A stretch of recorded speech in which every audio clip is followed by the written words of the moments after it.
Husband lost his job and lived off my inheritance while his daughter moved in with us. I caught them making fun of me and planning to fake her pregnancy to steal my late grandmother's money. When I first met Alex, he seemed to have big dreams. He had this aura of ambition, a sense that he was destined for something greater than the average person.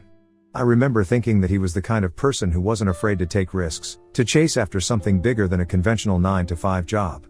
But despite that drive, Alex had a consistent struggle. He could never seem to hold down a job for long. Even early on, it was clear that this was a pattern with him. He'd land a job, but before long, he'd be looking for the next opportunity, dissatisfied or frustrated with his current position. Alex would often justify this behavior by saying that he always wanted to be his own boss, to run things his way without having to answer to anyone. He didn't like the idea of working under someone else's rules or being just another employee in a big company. He craved freedom, the kind that only comes when you are the one in charge, but that desire for independence seemed to come at a cost. Because of this, working for others was always a challenge for him. He would frequently clash with his bosses or grow uninterested in the jobs he took on. It seemed like no matter where he worked, he found reasons to leave. Sometimes it was because he felt the job wasn't offering him enough growth, or other times, it was due to conflicts with his superior. This constant dissatisfaction meant that Alex was always switching jobs, sometimes every few months.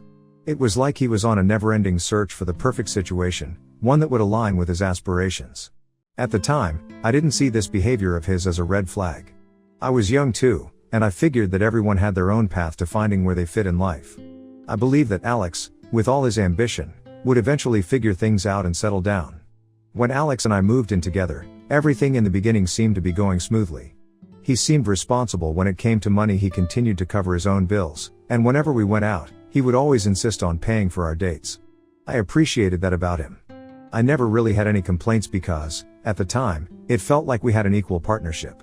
Our relationship felt solid, and we were building a life together that I was happy with. The real issues only began to surface after we had a child of our own, a son.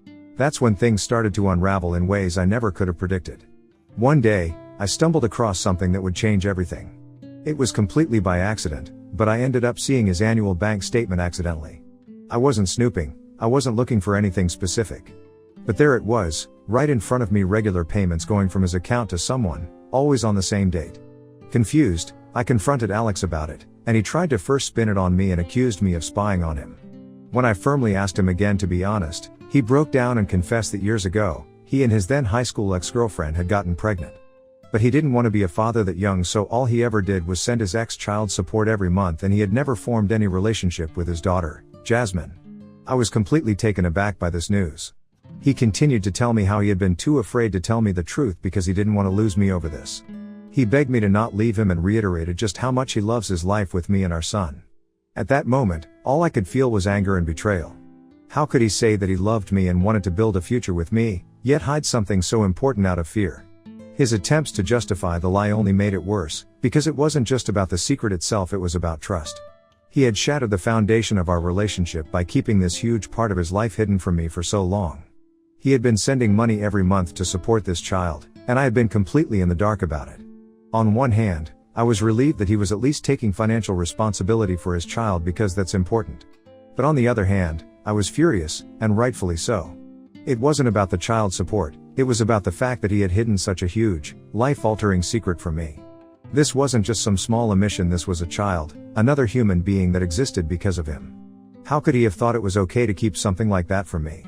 As furious and hurt as I was by Alex's betrayal, I ultimately made the difficult decision to stay with him, after thinking things over. It wasn't an easy choice, and I grappled with a whirlwind of emotions, but at the end of the day, I convinced myself that staying together was the best thing for our son.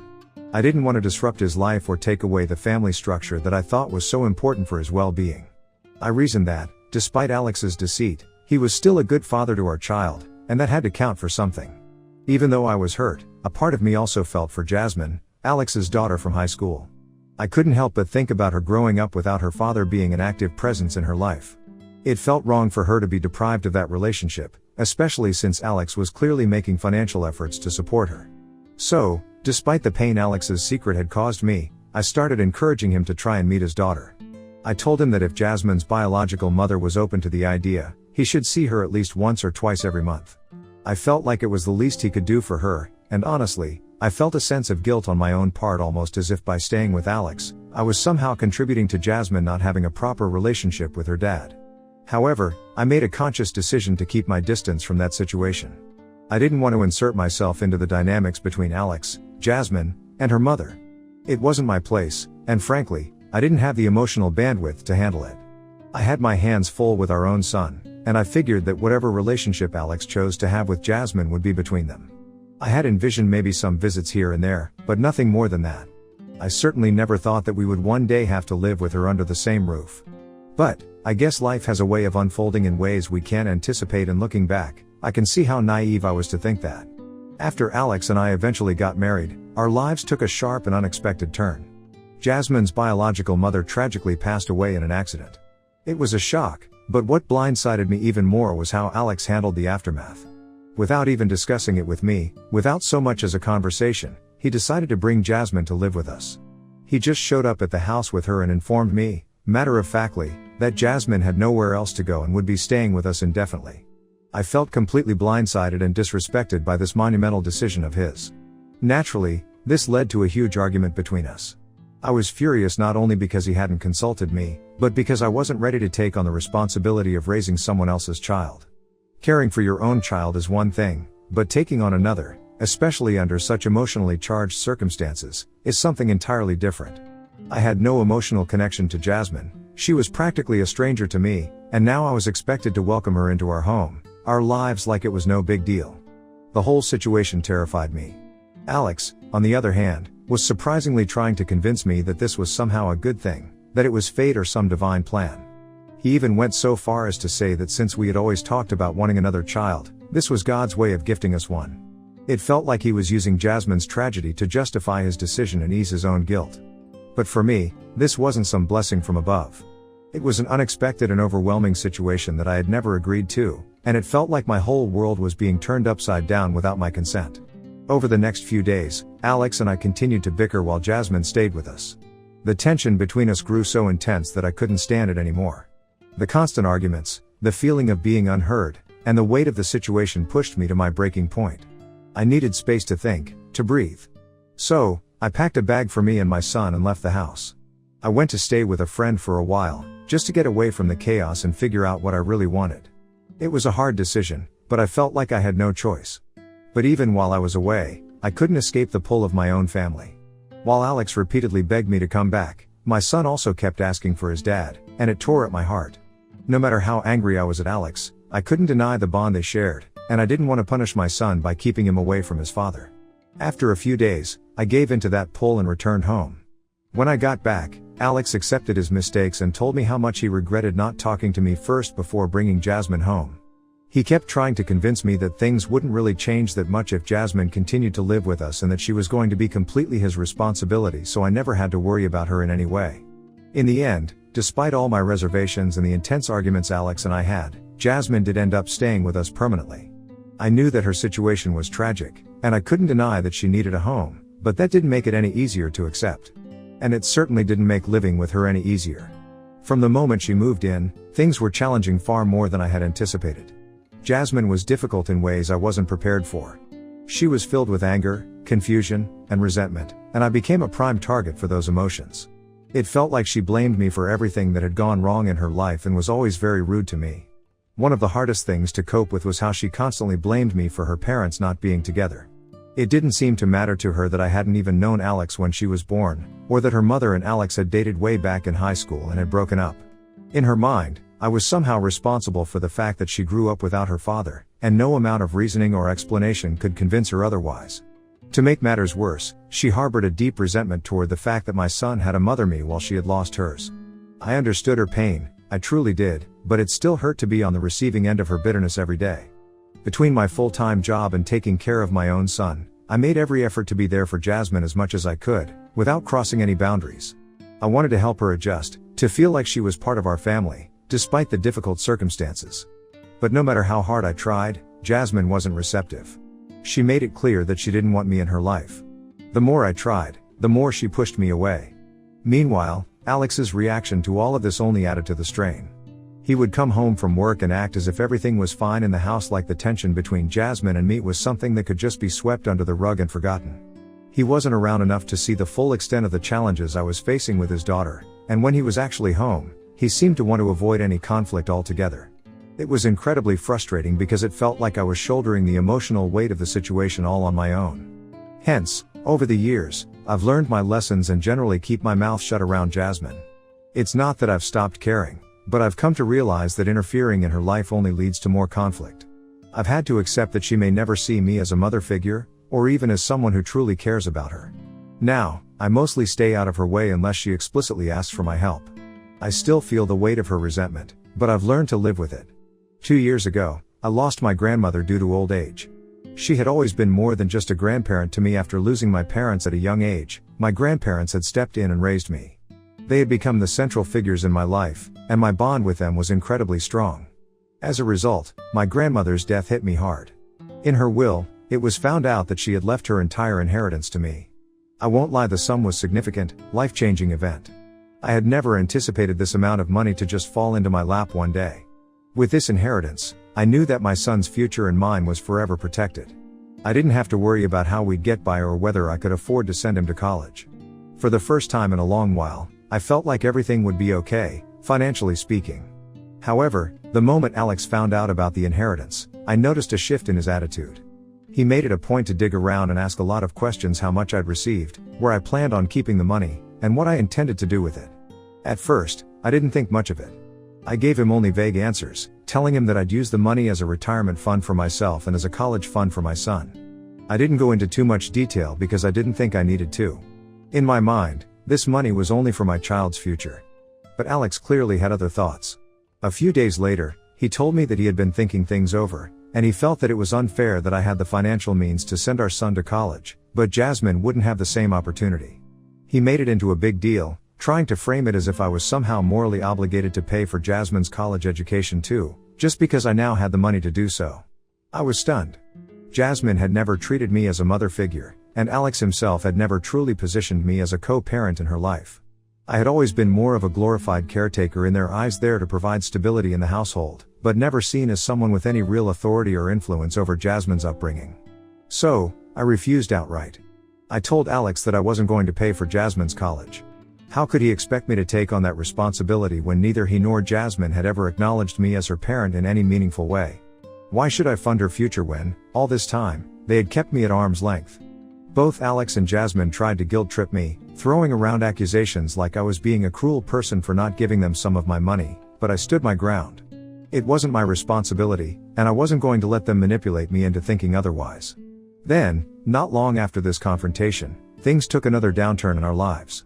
Last year, Alex lost his job. Apparently, he got into a physical altercation at work. He punched a coworker, and that was the end of it. Instead of doing the responsible thing and immediately looking for a new job, Alex has been sitting at home ever since, claiming that he's trying to figure things out and that he just needs a break. It's been months, and he hasn't even started applying for new jobs. Meanwhile, he knows that I have more than enough money to cover all the household expenses, so he doesn't feel any urgency to contribute. He's completely checked out, relying on me to handle everything while he sits back, knowing that he doesn't have to worry about a single penny. It's infuriating. I've been left to shoulder the full financial burden while Alex uses my inheritance as a safety net, knowing that I'll take care of things. But this wasn't how I envisioned my life, carrying all the weight while he drags his feet and refuses to step up. The resentment I feel toward him has only grown, especially as he continued to act like everything was fine, all while I was working full-time, managing the house, raising our son, and supporting him too. A few months ago, we found out that Jasmine was pregnant with her boyfriend's child. In hindsight, maybe I should have seen this coming. Jasmine had been spending more time with her boyfriend than she had on her studies, despite being in community college. It was obvious she wasn't taking her studies seriously, but I hadn't expected this. When the news came out, Jasmine was still living with us, and I knew that if she decided to keep the baby, the burden of caring for her child would somehow end up falling on me. I'd seen how irresponsible she could be, her lack of focus on school, her impulsiveness, her dependency on others to fix her mistakes. I could already imagine the future, Jasmine and her boyfriend going off to do whatever they wanted while leaving the baby with me to handle. I've been there for her in many ways over the years, but I was not ready to take on the responsibility of raising her child, on top of everything else I was already managing. So, I made my position clear. I sat Alex down and firmly told him that if Jasmine decided to go through with the pregnancy, she would need to move out. I wasn't saying I wouldn't support her at all. I would help her financially if needed, offer advice, and be there in whatever ways I could, but I drew a hard line when it came to living under the same roof. I didn't want to deal with a baby in the house. I couldn't take any more responsibility, especially when Alex had already been sitting around for months without contributing financially. The thought of adding a baby to the mix felt like the breaking point. To my relief, Alex actually agreed with me. He promised that he would talk to Jasmine and explain the situation to her.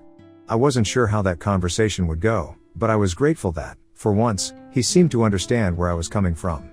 About a week after Alex and I had that conversation about Jasmine needing to move out, he informed me that Jasmine had agreed to move out, but only on the condition that we help her with the transition. At first, I thought he meant helping her find a place or maybe offering a little financial support to get her started, but what he said next completely threw me off. He told me that Jasmine specifically wanted me to give her a portion of the inheritance I had received from my grandmother to help her get set up in life. I was floored. I couldn't believe that after everything, Jasmine thought it was appropriate to ask for my money.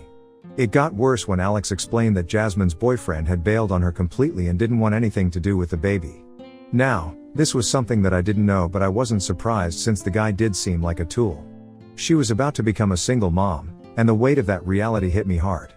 Despite all the anger, frustration, and resentment I had built up over the years, I couldn't help but feel sorry for her. I knew how tough it was to raise a child, even with support, and now she was facing it all alone, with no reliable partner by her side. I knew she couldn't even find a decent job on her own due to her poor grades. My heart broke for her, and even though she had been a thorn in my side for so long, she was still family. So, I said yes. Of course, we were going to help her. I couldn't turn my back on her in a time of need, no matter how difficult things had been between us. At the end of the day, I'm not a cold-hearted person. She was Alex's daughter, which made her part of my family too, whether I liked it or not. I knew that being a single mom was going to be an uphill battle for her, and despite my initial hesitation, I couldn't just stand by and do nothing. That said, agreeing to help her financially didn't mean I was giving her free reign over the inheritance. I made it clear to Alex that I would help, but I wasn't about to hand over a large sum of money just because Jasmine demanded it.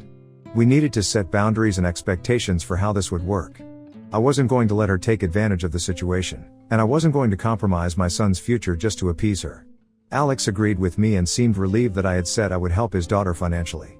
However, the universe works in mysterious ways, because the day after Alex and I had the conversation about helping Jasmine financially, I found out something that shattered everything I thought I knew about my family. Alex had been applying for jobs finally after I had been pushing him for months to take action. His MacBook was open as he had taken a break to shower, and I thought I'd take this chance to review his latest resume and see if maybe I could help make any improvements or suggestions. But then, out of nowhere, a message popped up from Jasmine on the screen. Curiosity got the best of me, and I clicked on it. What I read in that message changed everything. Apparently Jasmine and Alex had been having a conversation about me. Jasmine had sent Alex a text mocking me, saying how dumb and easy I was for agreeing to give her money when they had just made that whole thing up. She even joked about how they could have come up with more such plans a long time ago just to get me to pay them free money. My heart dropped when I read those words, but it didn't just end there. I started scrolling through their messages, and each one was worse than the last. They had been talking about me behind my back for God knows how long. The things they said were vile. They had been constantly making fun of me, insulting my character, and openly admitting that they were freeloading off me. Alex had bragged about how he didn't even have to lift a finger around the house because I was handling everything and paying all the bills. It was as though I was nothing more than a bank account to them, someone to be used, manipulated, and laughed at behind closed doors. I felt utterly betrayed. This wasn't just about the money anymore. It was about trust, respect, and the realization that the family I had been sacrificing for people I had bent over backward to help were plotting against me. My stepdaughter and my husband were using me. They saw me as a joke. I was in shock, but I didn't want to confront Alex right then. I didn't want to listen to his excuses, to hear him stumble through some half-baked explanation. I was too hurt, and too furious to face him. So, I quietly took out my phone, snapped photos of their messages as evidence, and packed a few things. I took my son, and while Alex was still upstairs in the shower, I left the house. This time I had no intentions of ever coming back. I came straight to my friend's place as I needed space to process everything. She is just as taken aback as I am after seeing all the messages. After a few hours, when Alex realized I was gone, my phone started ringing nonstop. He kept calling, probably confused as to where I was and why I'd left. Eventually, I texted him, letting him know I was at my friend's place and that I just needed a break for myself. I assured him that our son was safe and sound with me. Of course, he kept pushing for answers, asking why I had left so suddenly without informing him, but I didn't elaborate any further. Not yet. Right now, I need time to think, to figure out what to do next. After seeing those messages, after learning how little respect they had for me, I'm not sure I can ever go back to the life we had. Ida, if I leave my ungrateful, unemployed husband? Update 1. For everyone asking why I let my husband live off me, I want to clarify that I never thought he was using me. I mean, people lose their jobs, and he's always gone back and forth between jobs. However, this time, it had been a long time, and I honestly thought he would eventually find one. Also, after getting my inheritance, I had no issues paying the bills, but now, I wish I hadn't. Update 2. 2 days later, after spending time reflecting at my friend's place and talking things out with her, I knew it was time for me to confront Alex. I couldn't let him and Jasmine manipulate or guilt trip me any longer. When I walked back into the house, Alex was home, and I could tell from the look on his face that he had been worried about me. He probably sensed something was wrong, but he had no idea that I knew everything. I sat down across from him, trying to keep my voice steady despite the anger bubbling under the surface, and told him, bluntly, that I knew everything. I went on to tell him that I had seen the messages between him and Jasmine. I knew how they had been talking about me behind my back, mocking me, laughing at my expense, and openly admitting that they were freeloading off my hard-earned money. The color drained from his face, and I could see panic flash in his eyes. At first, Alex tried to fight back, saying that neither he nor his daughter really meant those words and that they were just venting or joking. He claimed that this is how he and Jasmine bonded, and that they hadn't realized how hurtful their messages would come across. He also apologized for lying about his daughter's boyfriend leaving her and tried to justify his actions by saying he just wanted his daughter to have some money to start fresh, claiming that he knew I wouldn't have offered her anything otherwise. But I wasn't having any of it. I had spent too long sacrificing myself, only to be treated like I was nothing more than a doormat. I told him, firmly and without hesitation, that I was done with both of them. This marriage was over. I told him we would be getting a divorce, and there was nothing he could say to change my mind. That's when Alex went from trying to explain himself to becoming aggressive, almost desperate. He started raising his voice, telling me how he couldn't afford to live in this house on his own, how he'd go broke without me since he still didn't have a job. He ranted about how Jasmine still needed my money for her baby and could never afford to support herself, as if that was supposed to make me change my mind. I told him, with as much calm as I could muster, that their financial struggles were no longer my problem. I had been supporting them for long enough, and now it was time for them to figure things out without relying on me. He started pacing, getting more agitated, saying that I was abandoning them, that I was leaving him to the streets. His words became more aggressive, and I could feel the tension in the air growing thick and dangerous. That's when I made it clear to him if he got any more aggressive, I would call the police and have him arrested. I wasn't going to tolerate threats or intimidation. I pointed out to him that I had enough money in the world to fight him in court and take away his custody of our son if I wanted to, so he should think twice before messing with me any further. He seemed shocked by my reaction, but I could see that my warning got through to him. He stopped pacing, though the anger in his eyes didn't fade. Without wasting any more time, I went upstairs and quickly started packing all my things and my son's into a few bags. When I was ready to leave, I told Alex one last thing. A lawyer would be contacting him soon, and from this point forward, we would be handling everything through legal channels. I wasn't interested in any more fights or explanations. This was the end. Since then, Jasmine has reached out to me several times, accusing me of abandoning her during such a stressful time because of her pregnancy. She insists that she deserves to receive money from me, even if I do decide to leave her dad, claiming that I have some moral obligation to support her since I have basically raised her after her mom passed away. I can't believe her continuous entitlement, so I've blocked her on my phone. Hopefully, she won't be able to bother me again. Update 3. It's been 7 months since my last update and I am now officially divorced from my ex. It's been a long and hard journey, but I made it. My ex and I will continue to share custody of our son, but I have been made the primary custodian because my son feels more comfortable living with me. Thanks to the receipts I kept throughout my marriage, I didn't have to pay much in alimony. Now, I am just grateful to have closed this chapter of my life.